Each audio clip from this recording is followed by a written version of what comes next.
They soon discovered that if one aspired to wear the captain's cap and navigate the ship of business, personality and the ability to talk are more important than a knowledge of Latin verbs or a sheepskin from Harvard. The advertisement in the New York Sun promised that the meeting would be highly entertaining. It was. 18 people who had taken the course were marshaled in front of the loudspeaker, and 15 of them were given precisely 75 seconds each to tell his or her story. Only 75 seconds of talk, then bang went the gavel, and the chairman shouted, "Time. Next speaker." The affair moved with the speed of a herd of buffalo thundering across the plains. Spectators stood for an hour and a half to watch the performance.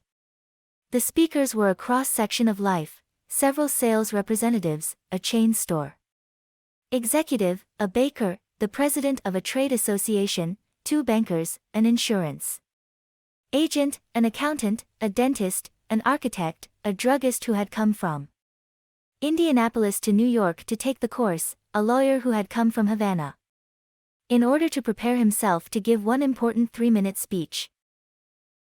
The first speaker bore the Gaelic name Patrick J. O'Hare. Born in Ireland, he attended school for only 4 years, drifted to America, worked as a mechanic, then as a chauffeur. Now, however, he was 40, he had a growing family and needed more money, so he tried selling trucks.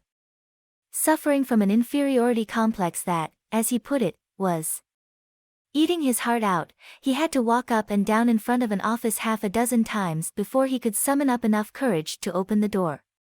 He was so discouraged as a salesman that he was thinking of going back to working with his hands in a machine shop, when one day he received a letter inviting him to an organization meeting of the Dale Carnegie course in effective speaking. He didn't want to attend.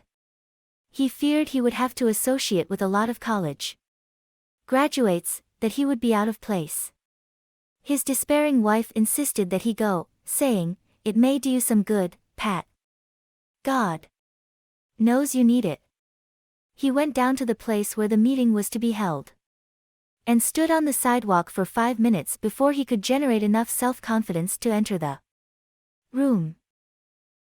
The first few times he tried to speak in front of the others, he was dizzy with fear. But as the weeks drifted by, he lost all fear of audiences and soon found that he loved to talk. The bigger the crowd, the better. And he also lost his fear of individuals and of his superiors. He presented his ideas to them, and soon he had been advanced into the sales department. He had become a valued and much liked member of his company. This night, in the Hotel Pennsylvania, Patrick O'Hare stood in front of 2,500 people and told a gay, rollicking story of his achievements. Wave after wave of laughter swept over the audience. Few professional speakers could have equaled his performance. The next speaker, Godfrey Meyer, was a gray-headed banker, the father of 11 children. The first time he had attempted to speak in class, he was literally struck dumb. His mind refused to function. His story is a vivid illustration of how leadership gravitates to the person who can talk. He worked on Wall Street, and for 25 years he had been living in Clifton, New Jersey. During that time, he had taken no active part in community affairs and knew perhaps 500 people. Shortly after he had enrolled in the Carnegie course, he received his tax bill and was infuriated by what he considered unjust charges. Ordinarily, he would have sat at home and fumed, or he would have taken it out in grousing to his neighbors. But instead, he put on his hat that night, walked into the town meeting, and blew off steam in public. As a result of that talk of indignation, the citizens of Clifton, New Jersey, urged him to run for the town council. So for weeks he went from one meeting to another, denouncing waste and municipal extravagance. There were 96 candidates in the field. When the ballots were counted, lo Godfrey Meyer's name led all the rest. Almost overnight, he had become a public figure among the 40,000 people in his community.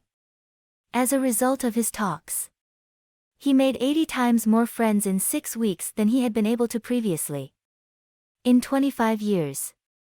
And his salary as councilman meant that he got a return of 1,000% a year on his investment in the Carnegie course.